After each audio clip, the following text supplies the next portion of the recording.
All right, guys. You ready to get started? Yeah, let's rock and roll. Let's do it. Whoa, welcome to Couch Conversations with the Doctors, where health is well. So thank you guys for being here. I'm really trying to move my Christmas tree because I'm so trifling and my Christmas tree is still up. I'm really trying to move my Christmas tree out this shot, and it just really wasn't working. And guess what? I don't care. If y'all see my Christmas tree, this is going to be the Christmas tree for 2022 just as well. It's still up. I know it's July. So in this house, it is Christmas in July. There we are. It's Christmas in July. It will be Christmas in August, September, October, November, and December. So that's a great thing. Great. Now that we're here, before you start sending messages and texting and asking where people are, let me give the roll call really quickly. John Mason is not going to be able to be here with us on tonight, but he says he'll be here with us on next Monday. He's a little caught up and can't be here. Dr. Maya is having some problems getting here just as well. The congressman is voting, so he may be stepping on late. And Dr. Miller hasn't gotten back to Chicago yet, but he did send a message and stated that he missed us. So be here. So who you have is the four of us tonight, and we're going to make it right for you. So don't worry about it. I see Little Spout has checked in 43, and they're saying hello to everyone. So hello to you just as well. We're going to go around the table as we always do. And we're going to actually introduce our great panel that's here. We're going to start with my co-worker who leaves us periodically and goes and does fun in the sun, but he's always here on Monday nights. That's our very own Dr. Douglas Graham. Doug. Well, hey, Nikki, I want to let you know I'm back in Chicago now. There's absolutely no truth to the rumor that Father's Day, I was in San Francisco at the Warriors Victory Parade. That's just not the case. I'm a retired physician. I worked in the Western suburbs for 30 years. And a couple of years in the representative's office as a congressional fellow. I'm going to try and answer your questions if I can. It's a real pleasure and honor to be here. Absolutely. See, Mark says, was that the 4th of July tree a couple weeks ago? And Mark, you are absolutely right. It's going to be the Labor Day tree in September. Just hold on. That's what it's going to be. Dr. Pete, is that you sitting out back? By any chance, are you willing? Come on, tell us all about it. What's going on, Dr. Pete? Hey, Nikki, I think it was Dr. Hampton that did the outside move. So I'm just taking a page from his book. I'm happy to be here. Hopefully, we can share something with the community and allow people to live a better and healthier life. Absolutely, that is outstanding. And to the man who thinks he's the Wolfgang Puck of the world, however, he is an outstanding physician, weight loss guru, and a great family medicine doctor. That's our very own Dr. Tony Hampton. Tony? Thank you, Nikki. And it's good to be with Dr. P, Dr. Graham tonight. Literally, I was wanting to do the same thing you're doing, Dr. Pete. In fact, my father-in-law is actually sitting outside, not too far from the window that's behind me. And but I decided my computer was looking a little edgy, so with the battery. So I said, I'm just going to go ahead and do it inside. But I love being outdoors. I think we should enjoy the season as long as we can. As Nikki has taught us, it's okay to enjoy things for the extended as we celebrate her Christmas tree today. I want to thank everybody for joining us and, certainly talking about wellness and healing. And one of the things I want to kind of, touch on was a recent study that came out that, kind of talked a little bit about diet. So as we kind of get started, I'll probably give you guys a little bit of that because I think it's nice to celebrate when lifestyle can improve our health. And as you know, we're all about food being medicine as much as possible, but we're not afraid of Western medicine. We like procedure surgeries and things like that when we need them. We're not afraid of that, but we also want to make sure we do both. So very happy to share that study in a moment, Nikki.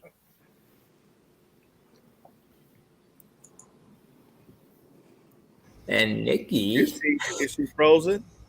No, she's I am not frozen, but I thought Dr. Hampton was frozen for a second. But I am not. Too. So if you can hear me, I'm not frozen. I think it'd be great if you shared about the study, but before you share about the study, in case I missed it, I don't know if I missed it. If I missed it, share about the study in 1 second as soon as we answer a question that we had from last week that I promised that I would share on this week. And that question was, since numbers in Chicago and surrounding suburban areas for COVID-19 are spiking and going up, and there is much conversation about new variants. What do we do? And are the vaccines working? Is it necessary to have the fourth booster? So I know that's a lot in one question, but if you guys can attack that, that would be great. So I'm going to take a shot at this. And one is, this is the consequence of not having everybody vaccinated and not everyone wearing masks. And the answer is, it's still better to be vaccinated than to be not. Your chances of dying from COVID are 6 times greater if you have been vaccinated, if you are. Now, the new B4 strain may not necessarily make you as sick as you need to be in the hospital with, a breathing machine, but it's still a bad actor. It is much more contagious than the previous ones, and that's what this virus does.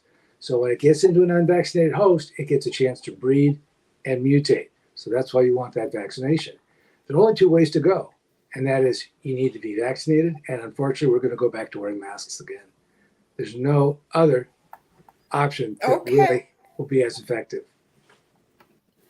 Yeah, it's just a logical thing to do. And most of our vaccine history over the years, there's exceptions. There are vaccines that we take and we don't have to continue to take them. But even our pneumonia vaccine, we have 23, we got 13, now we got 20. And as we get smarter and learn how smart these viruses are, we learn to, kind of counter that with new technology. So it would be, in my opinion, in your best interest to continue to get boosted. Hopefully, as the variations in the vaccines occur, they will tweak the vaccines to reflect that. And I would, I think most of us are aware there's probably going to be an annual thing at the minimum. And compared to the outcome of not being vaccinated. And again, I've not lost one patient. Maybe that's just a coincidence, but I don't think it is, who was not vaccinated, who was vaccinated, should I say. And again, I always remind people that 98% of our patients on ventilators who did not do well, 98% were unvaccinated. Mm-hmm. So you really, the miracle, it's almost like we don't understand the miracle of what's happening. We have a pandemic that, because of vaccinations, allows us to now function in a world where if we get exposed, we end up with what feels like for many people a cold. You get allergy symptoms, you get a cough, and then like a week later, you're doing okay. Versus what we started with, which was, a lot of people fearing dying. And now people are less concerned about dying and just more concerned about, just not being exposed so they won't be ill. So I definitely encourage people to continue to be vaccinated. And everything I've seen suggests that the boosters are effective regardless of which version of the virus that you get exposed to. And then, Nikki, the last thing I would share, and I agree with my colleagues, and that is your risk for long hauler syndrome from COVID is 6 times more likely without the vaccine. So it is a no-brainer for me that you do not want to put yourself at risk for nerve problems, heart problems, lung problems. And we have no for sure remedy for those things. But for sure, we had a vaccine that you could have taken that could have reduced your risk by 6 times to prevent yourself from becoming infected. And then also the other point is that, no vaccine is 100% effective. It doesn't exist. So I hear some people sometimes say, well, so-and-so got vaccinated and they still got sick. Well, the point is that they did not die. I mean, the point is that we're trying to prevent people from dying from the flu, dying from COVID, dying from pneumonia. Those are the things that we're helping to vaccinate you from. So it's absolutely something that I would recommend. I agree with my colleagues.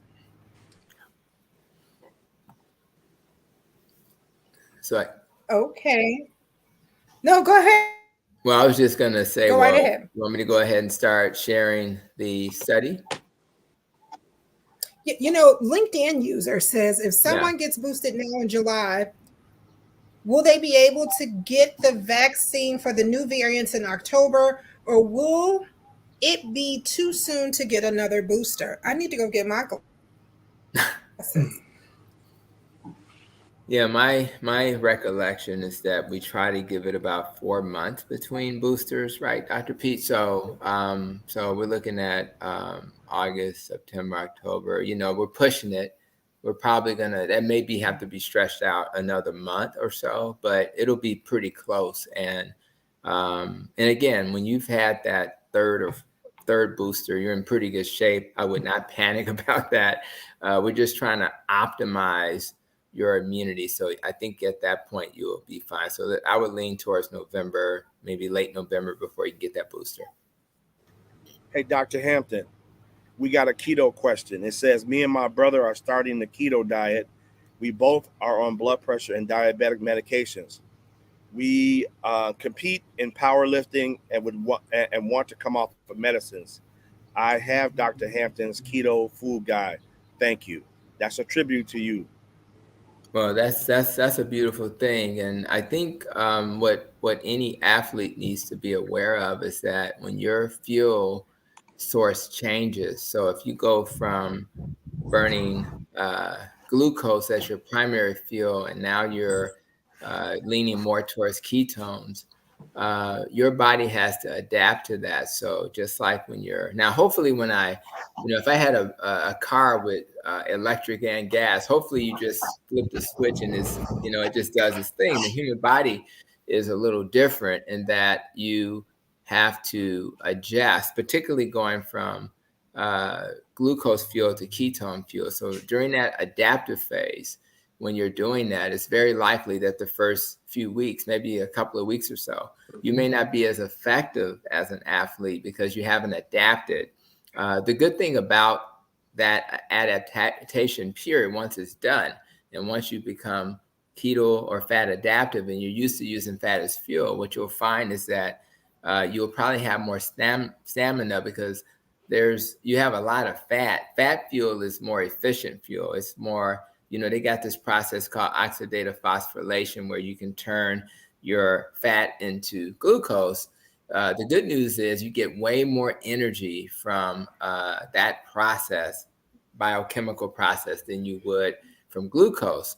And again, I always use that analogy of the fuel tanker. And the fuel tanker is the fat. That big tank is the fat.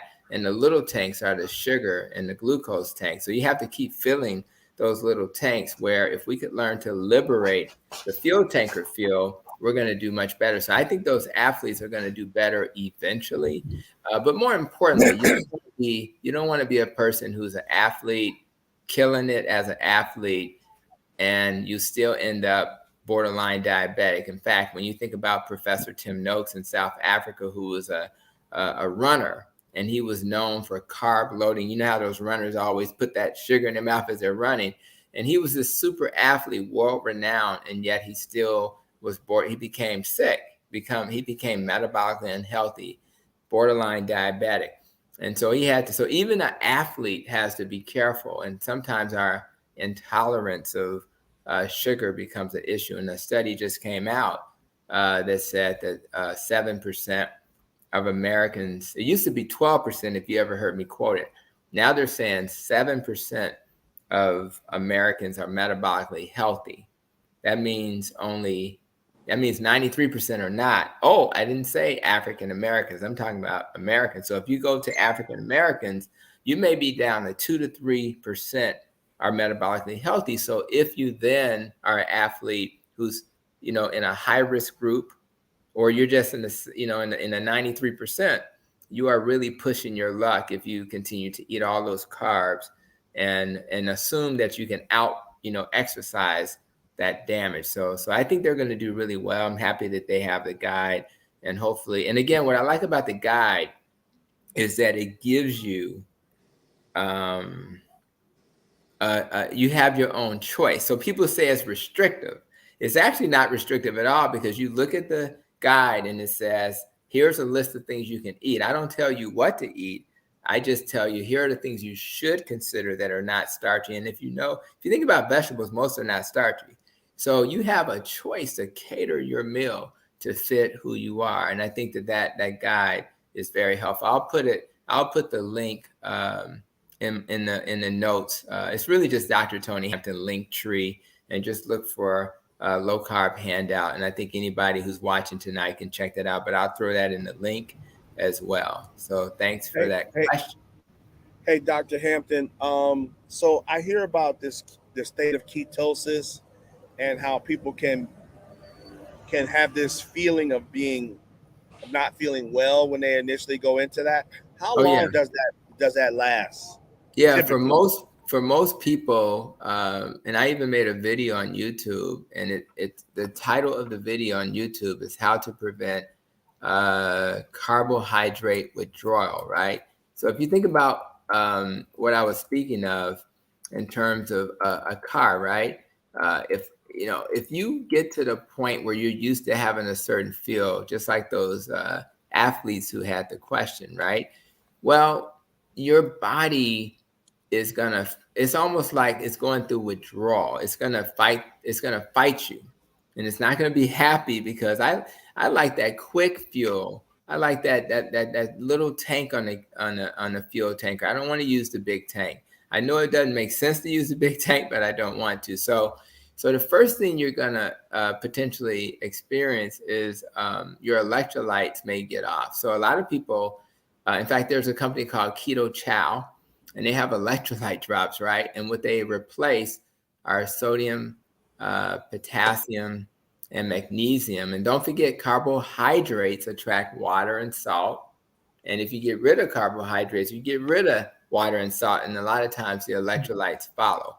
So we sometimes have to add back the salt, potassium, magnesium. Clearly, you're going to be hungry. And that's only in the beginning, because sometimes, because you don't know how to use the ketone fuel, you will be hungry because your body is not used to using a fuel that it hasn't adapted to using. That's why I use the term become keto or fat adaptive.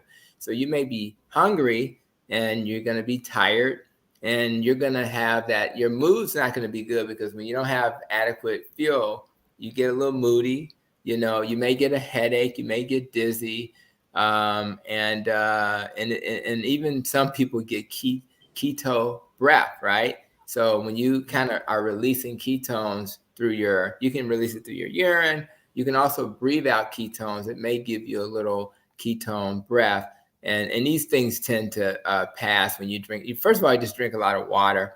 And over time, as you become more effective at using that as fuel, the ketones, you will use it as fuel instead of like breathing it out. Of course, you hear about constipation all the time, and you hear about muscle ache. But the good news is most of my patients don't experience any of these symptoms, ironically. And sometimes that's because they're easing into it, or it's because they are just simply just not having the symptoms. Maybe they are replacing. Maybe they're drinking some chicken or beef broth while they're going through this process, which will have a lot of those minerals. So that's kind of what to watch out for. But man, think about this. If you do that for a week or two, even if you have symptoms, now for the rest of your life, you're talking about getting the benefits of reducing the starch and sugar in your diet. And it's really an amazing thing to behold. One of my previous guests, Dr. Pete, Tia Reed, she lives in southern part of Illinois, and she was on 20 meds and was on CPAP for her sleep apnea, and she was had 160 units on an insulin pump. Now, I want you to understand what I'm saying. She takes 0 medicines today. She has no CPAP, and she doesn't have an insulin pump. Now, if you think about that, shouldn't that be breaking news on CNN?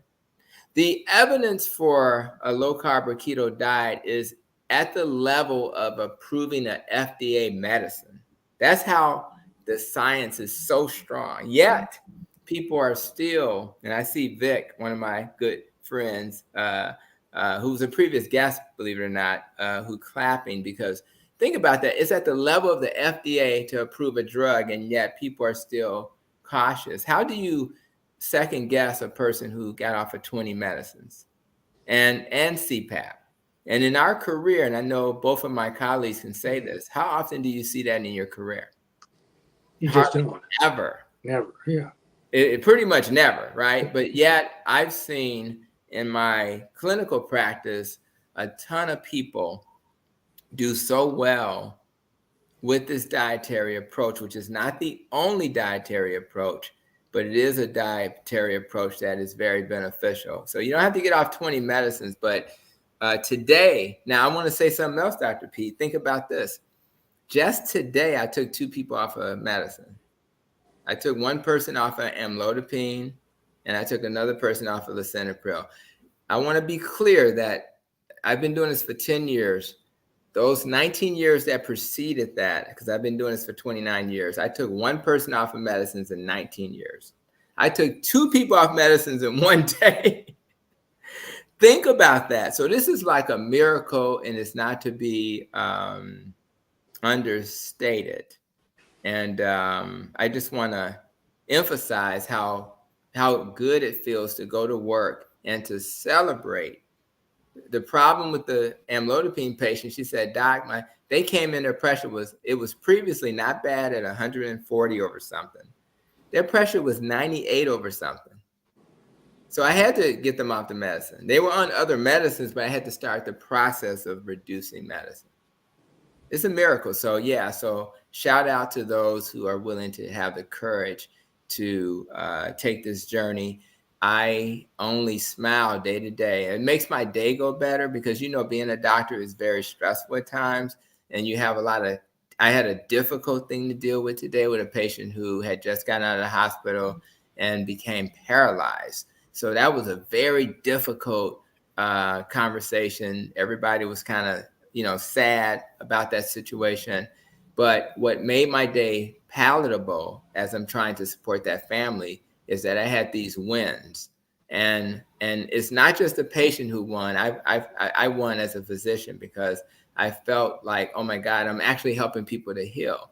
And I thank God that I've been given the skills to know how to talk to people, understand the struggle, and to help them. So Dr. Pete, Dr. Graham, Nikki, it's been like a miracle, to say the least. So loving it.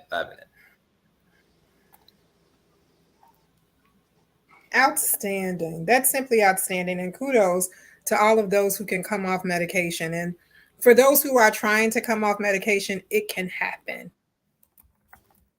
So maybe real quick before we look at any other comments, maybe I'll just share the study that I really was excited to learn of.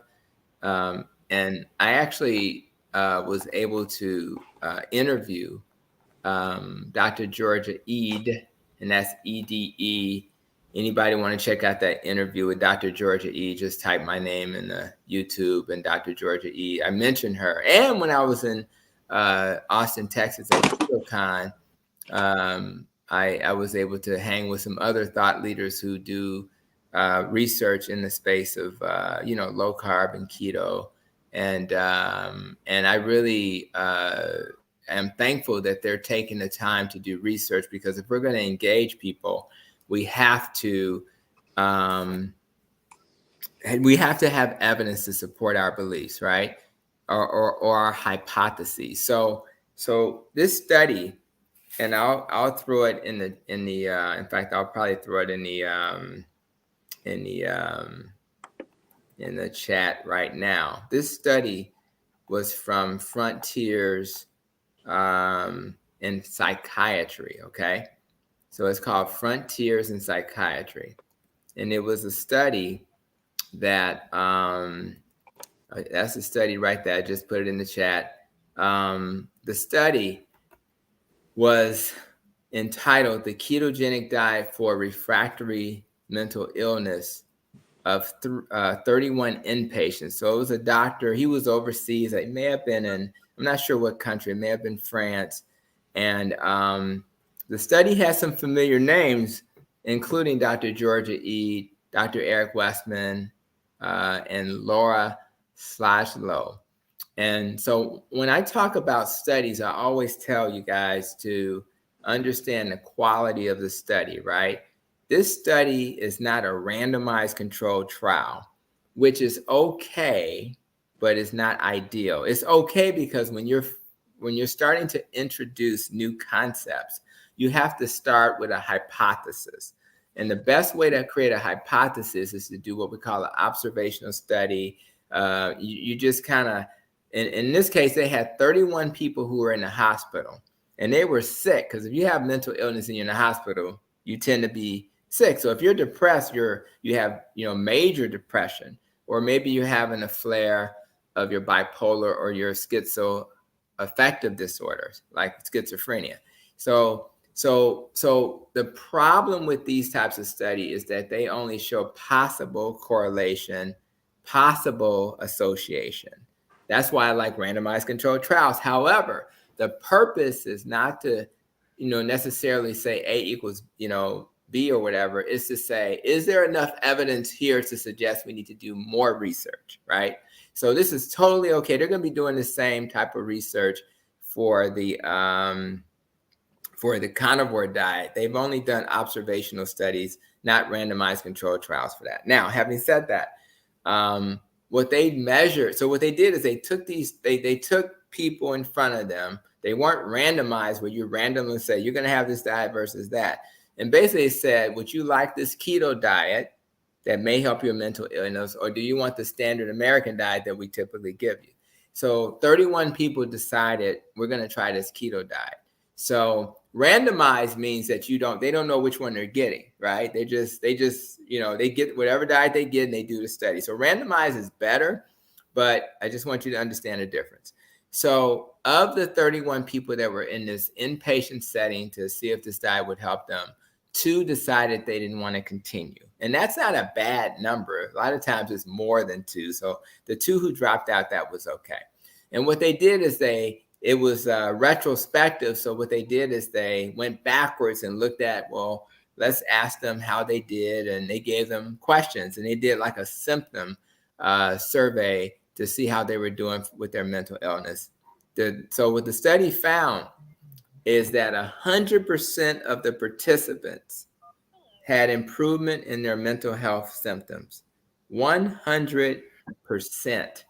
What's even better, which is shocking, and my colleagues know how hard it is to get off mental health medicines, 64% had a reduction in their medicine. So you have a reduction in the amount of medicine you're having while getting improved symptoms. So that's a double benefit. Now, you would assume they had to stay on their medicine and do the diet. They literally got off of medicine and improved their symptoms. That is a shocking stat. And they also looked at other things that they measured, like their weight, blood pressure, hemoglobin A1C, triglycerides. All those things, of course, got better because that's kind of what keto is known for. And and then when they finished the study, half the people who had done it, because they're in the hospital, continued to die because they never felt so good. So what's cool about this is that what we've learned from previous studies is that neurological conditions really benefit from the keto diet. And we started our journey with the keto diet with epilepsy in our kids, right? And that's a neurological condition. So we shouldn't be surprised that the study is suggesting that it's good for mental illness. We shouldn't be surprised that it's good for any neurological condition, including dementia. You have to be careful with dementia. They have to be at the point where they're not frail and not eating, obviously. But if they're, metabolically unhealthy, maybe a little overweight, it's an amazing thing to improve cognitive function. So I think there will be more research to come. And as scientists and as people who are faithful to research, what we do is we say, based on what we know today, there appears to be a benefit of moving forward with encouraging people to consider this dietary pattern. But we need more information. And I will say this out loud. There is no one research study that proves anything. What research studies do is that it moves us towards a certain direction. And the direction we're moving toward with this study is that maybe we can improve people's mental illness with diet. What I love about diet is that as you think about all these neurotransmitters, whether it's serotonin, dopamine, norepinephrine, epinephrine, when you're just targeting one particular neurotransmitter, you really run the risk of getting too much of that, which then will have side effects down the road that are unrelated to what you're treating, which is why so many psychiatric meds give you side effects. But if you do a nutritional approach, you basically attack, they all kind of work together in a more positive direction. You're not likely to get side effects other than what we talked about earlier, which is maybe a keto flu when you're adapting this diet. So I was really excited. I think there will be more studies to come. And I know that Dr. Georgia Eden and Dr. Chris Palmer, who I saw at KetoCon, they're very dedicated to doing research. And also, other systems. There's other organizations that are trying to do this research. So it's really something to be excited about.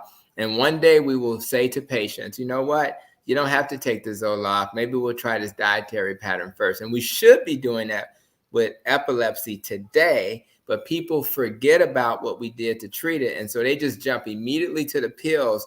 And we may be able to take that 10-year-old and treat their epilepsy with diet. But nobody's doing that but a few. And therefore, the kids are stuck with these medicines with side effects. And again, you may need medicines, but how about if we have less medicine, more lifestyle, or no medicine and lifestyle? So just thank you, Nikki, for letting me share that study, because I was really excited to see that. It just came out this month. Okay, outstanding. Want to grab back to these questions really quickly because they're kind of piling up. So I know we talked about the LinkedIn users questions where she said, if someone gets their booster now in July, will they be able to get vaccinated for the new variants, or will it be sooner to get another booster? So we took care of that question, right? Right? Yeah.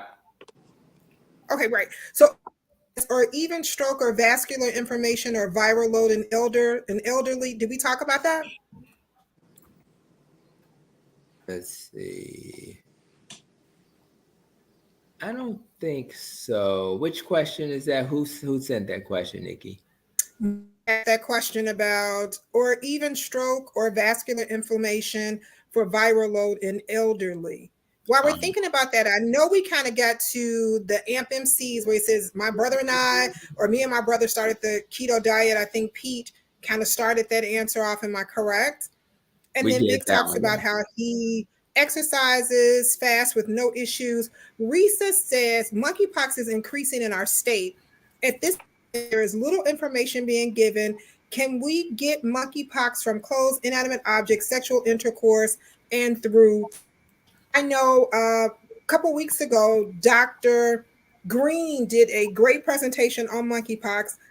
She can't be here tonight, but we'll definitely have her share some additional information with you about it because they've been out in the community doing monkeypox vaccinations. But I know Dr. Hampton and Dr. Pete can actually just as well. So did we answer? I don't think we answered Risa's question. Yeah, I can share something with that. So monkeypox is a part of the orthopox family. So that's the same family that smallpox comes from.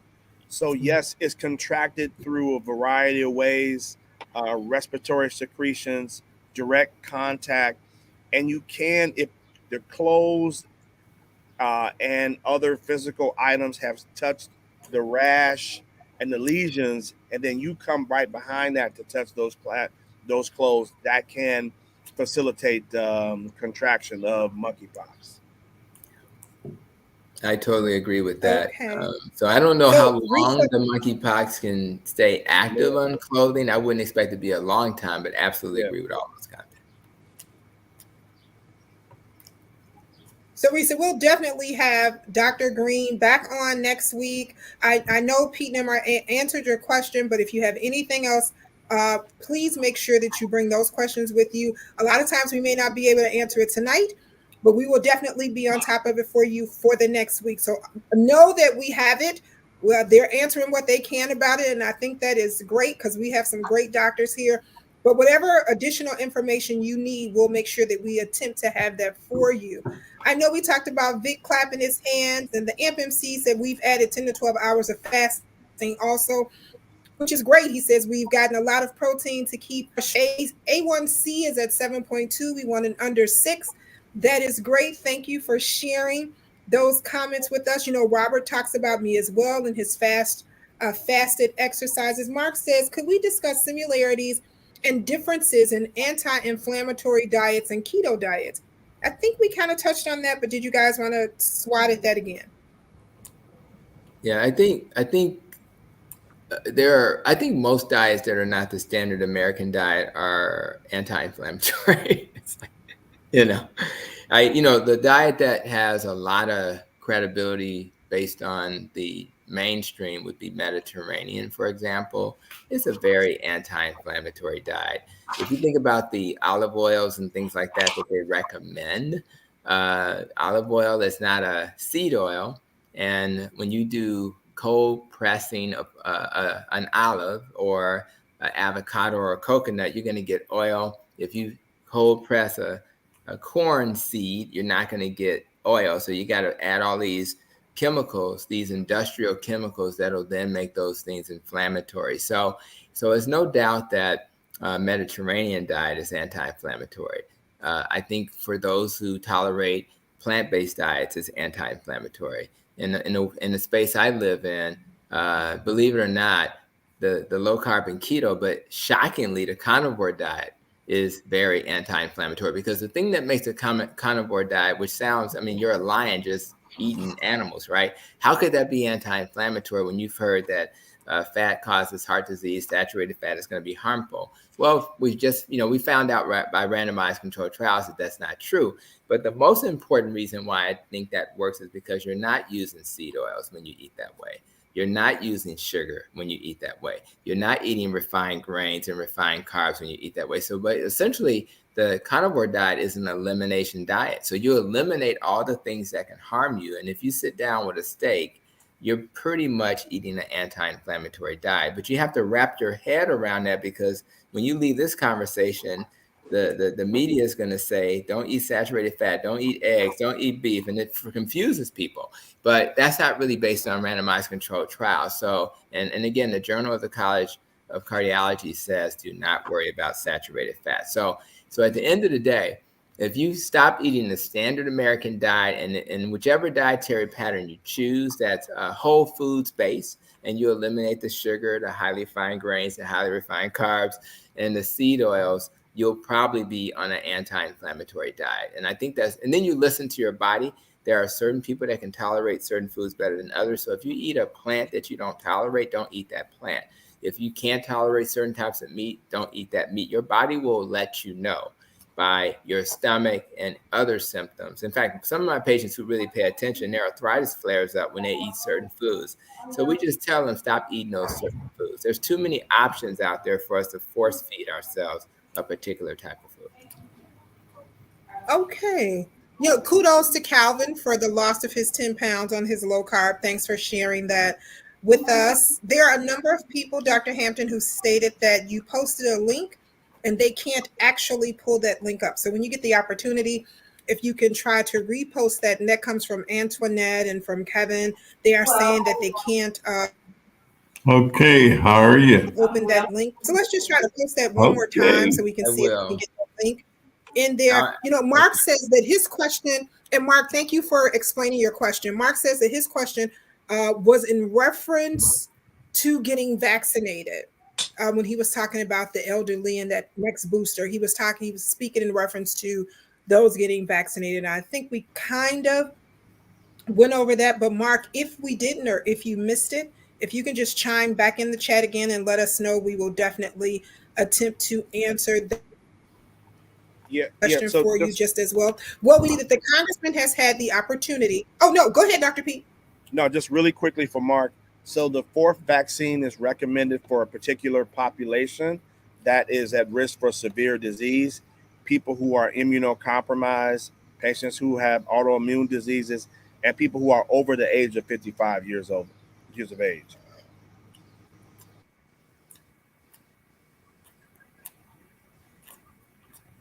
Okay.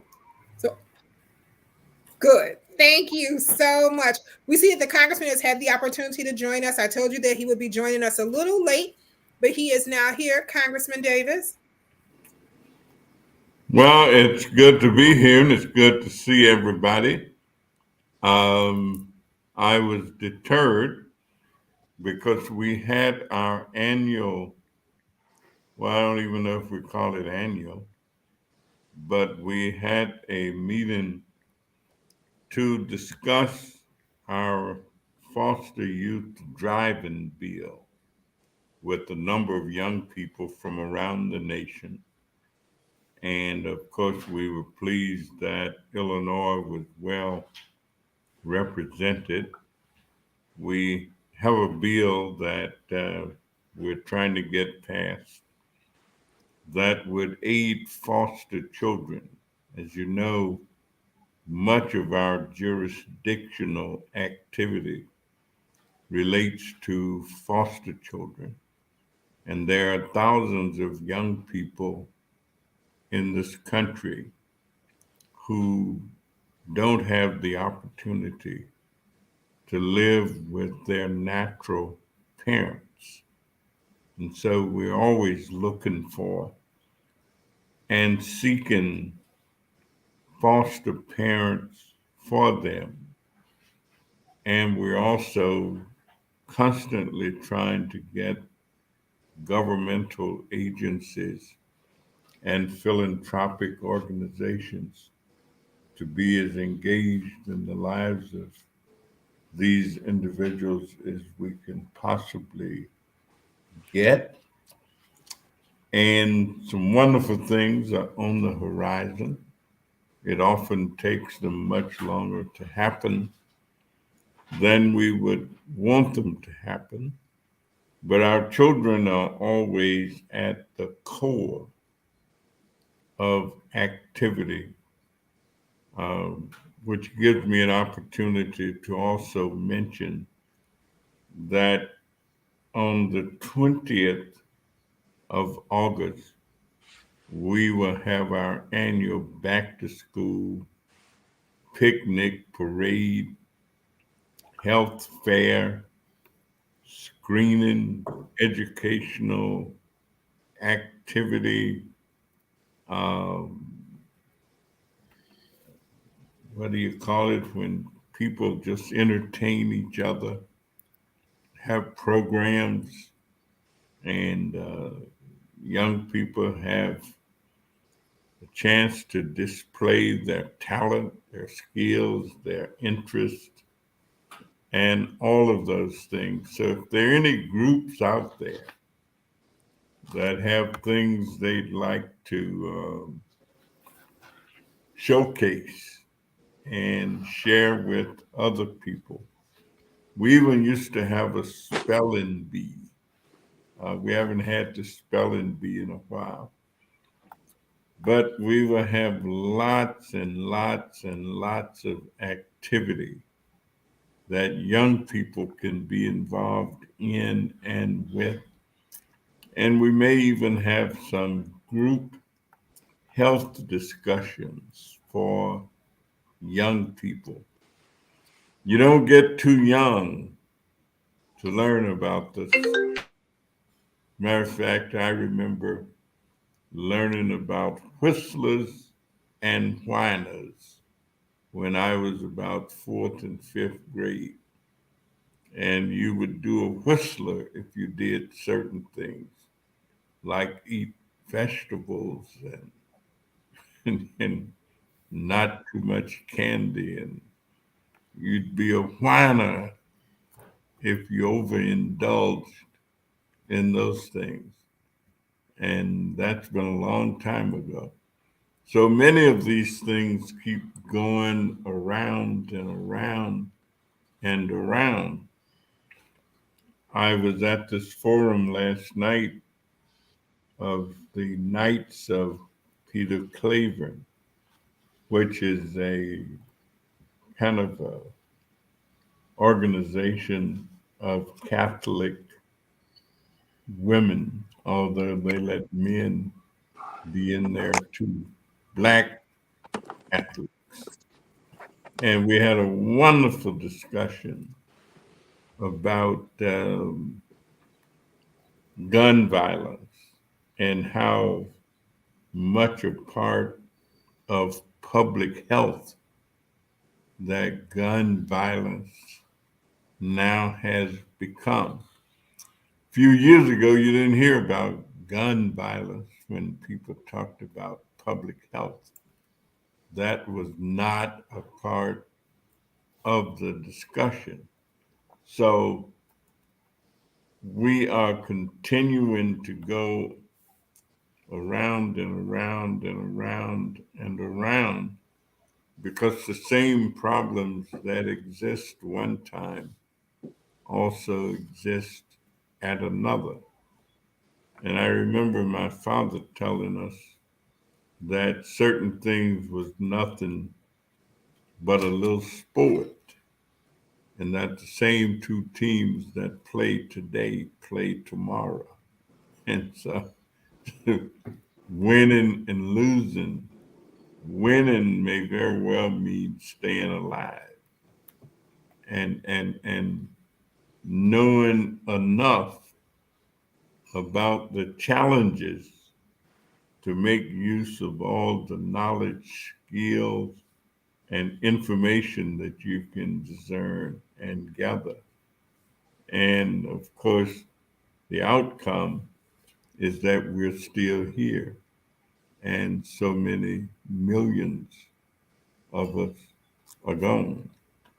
My father would say, gone to a world unbeknownst to this, because you don't know what's on the other side of it. So thank you all again for a tremendous discussion. And we've still got a little time left, so go right ahead.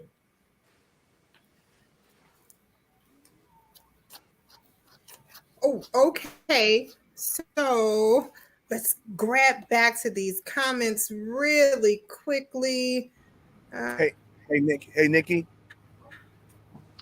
Antoinette says the age requirements confuse me. My daughter just finished 16 rounds of chemo and is awaiting surgery. Should she get a current booster, or just should she get the current booster or just the one booster? Yeah. So I just commented about that on the in the comment. So I would say by its strict criteria, she would qualify to get that booster, and she should get the booster. The question becomes when, because if she's recently out of chemo, it's likely that her immune system has been challenged by the chemotherapy, and so she may not have the strength or the immune system may not have recovered in time for her to get the benefit of it. So I said timing is everything. I would speak to her oncologist and her primary care doctor. It is recommended by a strict definition, but the question is when. How soon or how far away from the chemo should she get that booster? Agreed. Okay. Oh, and I see your comment here just as well, too, Dr. Pete. When you tell her to make sure she speaks with her PCC and her Yeah. talks about her immune system and that time issue. So thank you for being so detailed with that question. And thank you, Antoinette, for sharing that with us. And I hope we can answer that for you. Nellie is here, and she says she's here watching with us. Tony did get those links right, and he got everything in here. And I don't see anybody asking any additional questions. So I think all of those links got here and got Yeah. posted and everything. Hey, So that is great. No, go right ahead, Pete. hey Nikki, I just wanted to say, first of all, Tony, thanks for sharing that study. And I wanted to comment. I mean, some people may wonder why you took the time to say what's an observational study versus a randomized controlled trial study, because sometimes it can be confusing, because people will say, well, it was only 30 patients. And you did an excellent job of recognizing what's the purpose of an observational study versus the purpose of a randomized controlled trial study. So it's to show that correlation initially, right? Now that gives us some fuel or information to now do that big randomized controlled trial, which is not cheap. It's expensive. And so people will sometimes some of the naysayers will say, oh, but that wasn't a real study. You only had, and so any data, if you want, you can look at it and prove your point or disprove the other person's point. So there are some people that will look at this and say, ah, bah humbug. And the point is, it's not meant to be the, the end all. No, it's not a randomized controlled trial study. He said that. He didn't That's say it right. was. That's And right. so I just wanted to make that point, because some people may be like, well, why? Well, what's the point of all that point? And it's just that some people will look at data and look at it to prove their point, which That's is, right. oh, that's not a good diet to be on. You need to be on my diet. You need to go buy my book. It's like, man, we're not talking about selling no books, man. That's right. That's right. I appreciate those comments because when I changed my public profile to metabolic health doc, that was intentional because I didn't want to be low carb only. If you come to me and you show me something that's going to make me metabolically healthy, meaning my blood pressure, blood sugar, triglycerides, HDL, and my waist is normal, and again, only 7% of us have those numbers all normal, or if you have 1 out of 5 not normal, you are not metabolically healthy. If you show me something that proves that, I'm happy to receive that. And I just think it's important that people understand this is emerging science, right? So this ideal of connecting this diet to uh, psychiatric illness is an emerging science. So what we're trying to do is say, you know what, the medicines that we have for epilepsy are not that great. The medicines we have for psychiatry are even less great. And the medicines we have for dementia, which I personally understand in my family, is not that great. So if we come up with solutions that are not medicines that are effective, and we can hypothesize this, and then we can do further research and encourage doctors and researchers and patients to share their anecdotal experience, what do we have to lose? So let's continue to do the research, but whenever I am on a low carb stage or doing a virtual meeting like this, and I'm coming, I'm having conversations where we're not agreeable in terms of how we see the world. That's why you have to be careful about these studies. If you don't explain the evidence and how insignificant or significant the evidence is, then you're going to lose credibility. So I'm going to always be a doctor to say, this is what the science says. This is the quality of the science. This is what we don't know. This is what we do know. And that way we can honor that. And what we don't want to do is end up on a documentary saying things that are not at least being clearly stated. I'll watch documentaries, and I'll say this one comment. You'll watch a documentary that say that cow burps is the #1 reason why we have climate problems. Now, you'll hear that in the documentary, and your brain will say that must be true if it's in the documentary. But if the EPA says it's the cars and the factories, and then you're going to put this in a documentary, it's just not, it's disingenuous. And what we don't want to do is speak these very important topics that are literally going to add to people's lives and save their lives. And then we're being disingenuous because we have an agenda. Because I'm trying to sell a low carb book, then I shouldn't even be in front of you.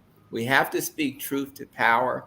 And if you give me a study that tells me the opposite of what I believe, because I'm a scientist, I'm going to hear that. I'm going to evaluate the study, make sure it's good, but I'm not going to put blinders on because I want to continue to continuously improve and grow as a human being, as a doctor, as a scientist.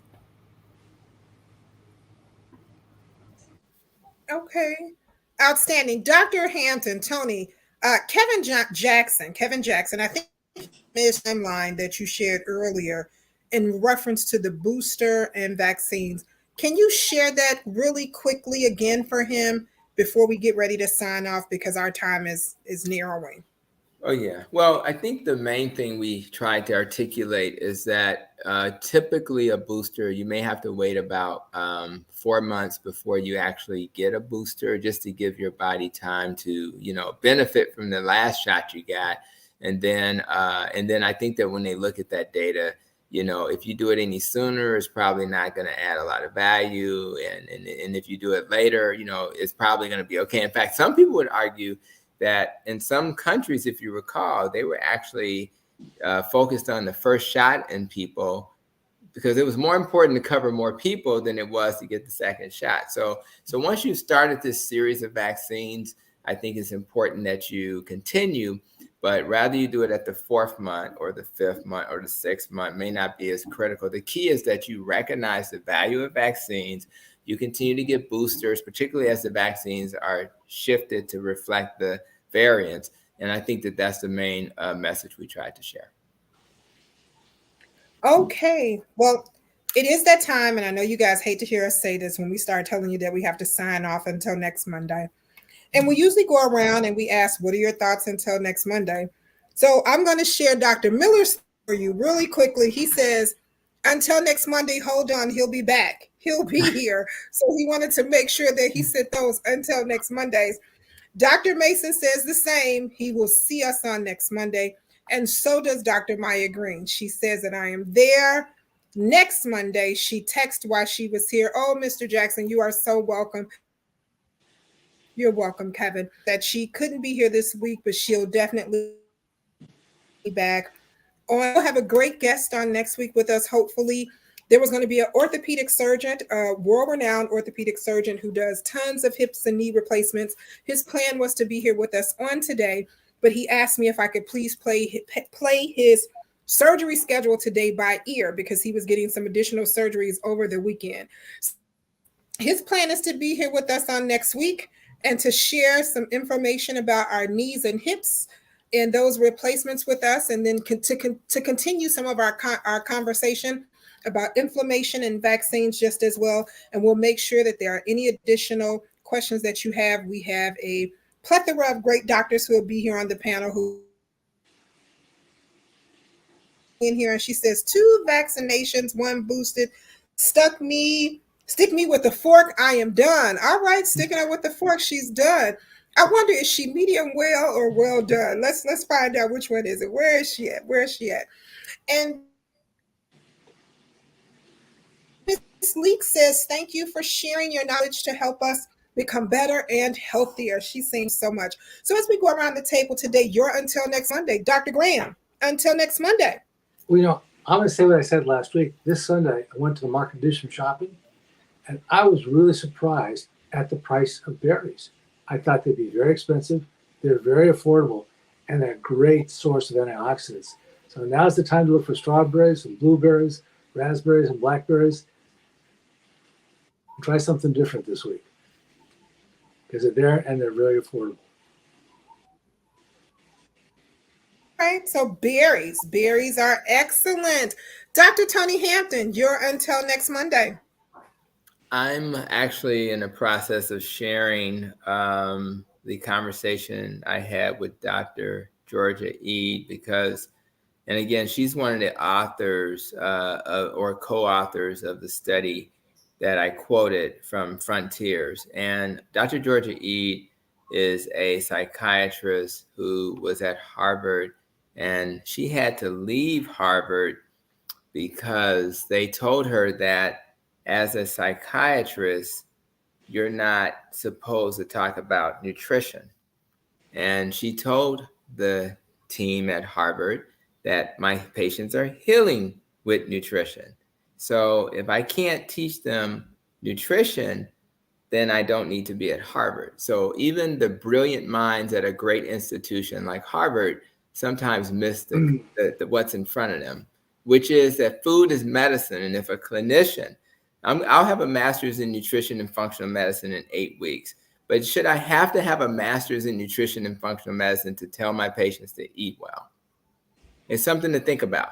So we need to do better than that. And we need to create an environment where not only doctors like on this panel, but our entire health system and the insurers and the people who, help to support healthcare in any way understand that if we don't start understanding the value of nutrition and wellness and lifestyle, then we will not be able to heal our patients. So the good news is, if you know somebody who has mental illness, there's help coming. If you know somebody who is tired of being depressed or anxious, there's help coming.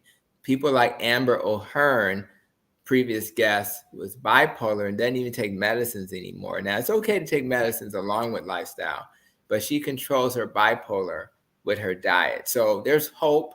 And if you have never heard this message of healing before, learn about Dr. Georgia Ede. Learn about Amber O'Hearn and others who are in this space trying to help heal you. And I just hope that if you know somebody in your life that's frustrated, and we know mental illness is frustrating, there's hope. And I really appreciate everybody from coming to the panel and just being a part of this tonight. Outstanding, outstanding. Dr. Pete Thomas, you're until next Monday.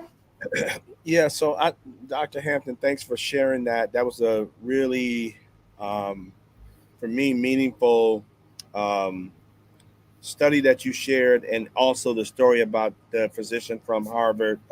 We know people, institutions are they're married to the money, and you hate to say that, but and Dr.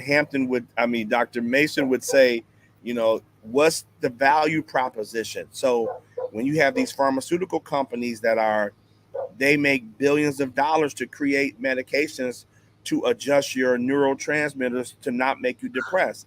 And then along comes this young doctor talking about he want to change somebody's diet to do the same thing. That's a problem, because you're impacting a whole industry. So, but I appreciate you speaking truth to power to that, and I think more of us need to do that. And again, I want to emphasize, and not saying that if you are currently on medications, please do not stop taking your medicine. Talking about Dr. Hampton said, all I gotta do, please do not do that. We're just saying there are options for you. That's right. And some of them include options outside of taking medications. That's and right. So you might be feeling okay with the medicines, and you can feel much better if you adhere to a more metabolically friendly diet. So just keep that in mind. I would say this till next Monday is I heard from my esteemed colleagues today that if you can eat a anti-inflammatory diet, more whole foods, less processed food, you can improve your health, your immune system, your blood pressure. And so it doesn't mean don't go get your vaccine. It means get your vaccine and adhere to a more anti-inflammatory diet. Right. So it's not an either or, it's an and. So I appreciate this panel. I learned a lot as usual, and I'm looking forward to next week.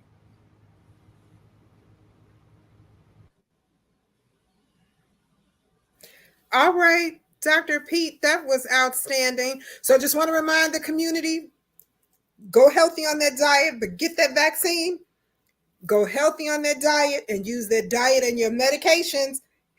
And that's what they're telling you. Remember to do the two things. Also, remember, COVID is still real. I know you guys sent a bunch of questions about COVID earlier, and you guys asked some questions about that, and you guys wanted to talk about making sure that you were vaccinated. I also have your abundance of questions that people sent, also asking us, could the kind maybe think about doing another vaccine event, as he had done so many before, making sure people were vaccinated, but pushing people to get boosters. We hear you, we get your questions, and we're going to actually discuss that and see if that's something that we need to look into doing, making sure that we open up the booster is more available for some of you if you want to make sure that you get a booster. So we hear you. We're going to look into that, but we want to also remind you, don't forget to wash your hands. If you're in a place where you don't think there's herd immunity, don't forget to social distance. And please don't forget to wear your mask. To wear your mask the proper way if you feel that you need it. We want to make sure that you do that. Well, Congressman Davis, take us home. Congressman, you're muted. Or frozen one. No, I was muted because Jill had come in to ask me something. Oh, okay. And we didn't want to share it with everybody listening. But, as we continue to listen and as we continue to learn, one thing that you can't get too much of is health care and quality of life, meaning that as long as we are able to experience life, we also experience need. And happy, healthy, wholesome, if you can somehow or another figure out a way to achieve all of that at the same time, then you are indeed a very fortunate individual. We're coming into a very warm part of the year. I mean, pretty soon we'll be into the month of August. And we used to call those dog days of August uh, when I was a kid. And I think our parents used to tell us try not to injure yourself during that period because healing was more difficult. They had not been to medical school. Uh, they didn't have many of the benefits, nor the attributes that we continue to learn. As I was on my way to the airport this morning, I ran into 3 funeral processions. I mean, long ones, which meant that people are still leaving. And we have to try and enjoy the time that we have as much as we can because we never know when it's going to stop. Of course, we're doing a lot of mourning in core communities that I spend a lot of time in. State Representative Camille Lilly's father passed away because I think he was 93, I believe, something like that. But we extend certainly condolences to she and her family. Gentleman that I've mentioned a number of times on this show and in lots of other places, and sometimes all over the country, the fellow who took his shoe shine kit and walked up and down Madison Street near Kedzie when I first knew him. James Cole, Shine King, passed away a couple of days ago. And he's kind of a folksy guy,